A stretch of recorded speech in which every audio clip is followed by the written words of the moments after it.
Halo anak-anak, hari ini kita akan belajar bersama. Yuk, sebelum memulai pelajaran hari ini, kita siapkan dulu ya buku dan alat tulismu, serta buku penamu. Oh iya, sebelum kita memulai pelajaran hari ini, kita berdoa dulu ya supaya kita dapat petunjuk dari Tuhan. Yuk, langsung saja kita simak video berikut ini. Materi hari ini diambil dari buku Bupena halaman 104-106 dan 111-112, tema 2, subtema 2, dengan materi cara hewan menyesuaikan diri dan adaptasi terhadap lingkungannya. Konten pembelajaran hari ini dibagi menjadi dua. Yang pertama ada penyesuaian diri. Pada tahap penyesuaian diri, kita akan belajar tentang tujuan penyesuaian diri hewan dan contoh bentuk tubuh hewan sesuai dengan lingkungannya. Dan pada tahap adaptasi, kita akan belajar tujuan adaptasi hewan dan cara hewan beradaptasi serta cara melindungi diri dari mangsanya. Tahukah kamu mengapa hewan perlu menyesuaikan diri dan beradaptasi terhadap lingkungannya? Tujuan hewan menyesuaikan diri dan beradaptasi terhadap lingkungannya adalah yang pertama, memenuhi kebutuhan hidup, seperti untuk mendapatkan makanan dan minuman. Yang kedua adalah mengatasi kondisi lingkungan yang ekstrim, seperti paus dan lumba-lumba yang kerap muncul ke permukaan untuk menghirup oksigen. Yang ketiga adalah melindungi diri dari mangsanya, seperti bunglon yang mengubah warna kulit sesuai dengan kondisi sekitar. Dan yang keempat adalah untuk bertahan hidup. Sekarang kita akan belajar cara hewan menyesuaikan diri terhadap lingkungannya. Kita akan belajar tentang struktur gigi hewan, yang kedua adalah bentuk paruh hewan, yang ketiga adalah bentuk kaki hewan, yang keempat adalah bentuk mulut hewan, dan yang terakhir adalah hewan yang memiliki lidah panjang dan lengket. Perhatikan struktur gigi hewan di bawah ini.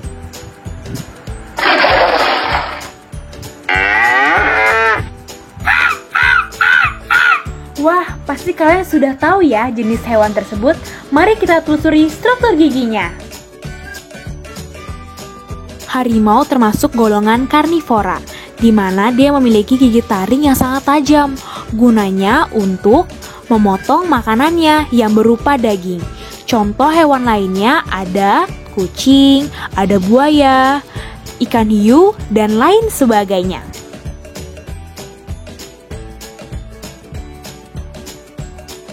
Sapi termasuk hewan golongan herbivora, di mana dia memiliki gigi geraham dan gigi seri. Guna gigi tersebut adalah untuk menggigit dan menggiling makanan yang berupa tumbuhan.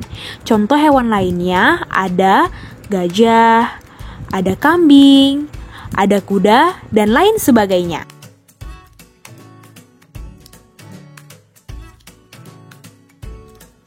Kera termasuk hewan golongan omnivora, di mana dia memiliki gigi geraham, gigi seri, dan gigi taring. Gunanya untuk menggigit, memotong, dan menggiling makanannya yang berupa daging atau tumbuhan.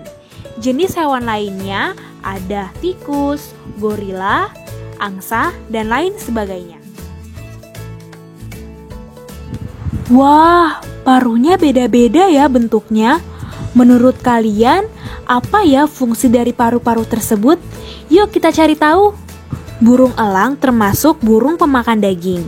Ciri-ciri paruhnya yaitu bentuknya agak melengkung, tajam, runcing, dan kokoh. Gunanya untuk merobek daging mangsanya. Bagaimana? Sudah paham kan? Burung kolibri termasuk burung pemakan madu. Ciri-ciri paruhnya panjang dan kecil. Gunanya untuk menghisap madu atau nektar pada bunga. Hayo tebak, hewan apakah ini? Ya, betul sekali, pelikan. Pelikan termasuk burung pemakan ikan, di mana dia memiliki ciri-ciri paruh yang bentuknya panjang dan berkantong. Gunanya untuk membawa ikan hasil tangkapannya. Burung kenari termasuk burung pemakan biji, di mana dia memiliki ciri paruh yang bentuknya pendek, tebal, dan runcing. Gunanya untuk memecah biji-bijian. Tuk tuk tuk tuk. Burung pelatuk termasuk burung pemakan serangga, di mana dia memiliki ciri-ciri paruh, tebal, agak panjang, dan runcing. Gunanya seperti namanya, untuk mematuk. mengambil serangga pada pohon. Bebek termasuk unggas memakan cacing, di mana bentuk paruhnya lebar dan strukturnya seperti sisir. Karena cacing memiliki permukaan yang licin dan hidupnya di lumpur, maka paruh tersebut digunakan untuk menahan makanannya yang licin dan menyaring makanannya dari lumpur. Burung elang memiliki bentuk kaki yang memiliki kuku tajam dan kokoh. Burung elang termasuk burung pemakan daging. Gunanya bentuk kaki tersebut untuk mencengkram mangsa dan merobek makanan. Ayam memiliki ciri-ciri kaki, 3 jari menghadap ke depan dan 1 jari menghadap ke belakang. Gunanya untuk mengais tanah dalam mencari makanan. Anak-anak, ayam memiliki jalu loh. Gunanya jalu adalah untuk menyerang musuh. Bebek memiliki ciri-ciri kaki yang berselaput. Gunanya untuk berenang atau berjalan di area yang berlumpur. Burung pelatuk memiliki ciri-ciri kaki, 2 jari menghadap ke depan, 2 jari menghadap ke belakang, serta kukunya yang tajam. Gunanya untuk memanjat pohon dalam mencari makanannya yang berupa serangga. Bentuk mulut serangga bervariasi yang dibagi menjadi 4 macam berdasarkan jenis makanannya. Yang pertama ada kupu-kupu guna mulutnya untuk menghisap. Yang kedua ada nyamuk guna mulutnya untuk menusuk dan menghisap. Yang ketiga ada lalat guna mulutnya untuk menjilat. Dan yang terakhir ada belalang guna mulutnya untuk menggigit. Ada berbagai macam jenis hewan yang memiliki lidah panjang dan lengket. Contohnya ada cicak, bunglon, dan landak semut. Guna lidah tersebut adalah untuk menangkap mangsanya.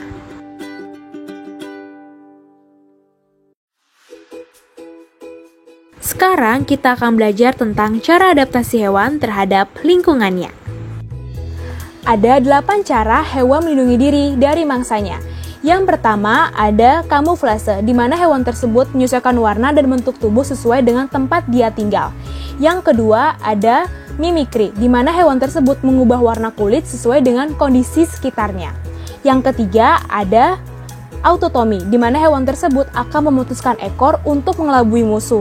Tetapi setelah beberapa bulan, ekor tersebut akan tumbuh kembali. Yang keempat adalah menggulungkan tubuh, di mana hewan tersebut akan menggulungkan tubuhnya ketika ada mangsa, sehingga pemangsa akan sulit menemukannya. Yang kelima ada menyemburkan tinta, di mana hewan tersebut akan menyemburkan tinta untuk menghindar dari pemangsa. Yang keenam ada mengeluarkan bau, di mana hewan tersebut mengeluarkan bau untuk melindungi diri dari mangsanya. Yang ketujuh ada cangkang, di mana hewan tersebut akan masuk ke dalam cangkangnya untuk melindungi diri dari mangsanya. Dan yang terakhir ada ekolasi, di mana hewan tersebut akan mendeteksi mangsa dengan mengeluarkan pantulan bunyi. Anak-anak, berikut ini adalah beberapa contoh hewan yang melindungi diri dari mangsanya.